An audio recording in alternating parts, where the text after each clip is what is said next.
Materské mlieko považujeme za najlepší zdroj výživy dojčiat. V prípade, keď dojčenie nie je možné, ponúkajú výrobcovia detskej výživy jedinú, vedecky overenú a bezpečnú alternatívu. Poprední výrobcovia dojčenskej výživy na slovenskom trhu aktualizovali svoje pravidlá pre interakciu so zdravotníckymi pracovníkmi.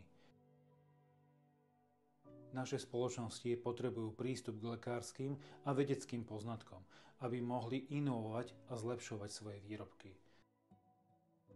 Zároveň je nevyhnutné, aby zdravotnícki pracovníci boli informovaní o najnovších výrobkoch na trhu, aby mohli rodičom čo najlepšie poradiť.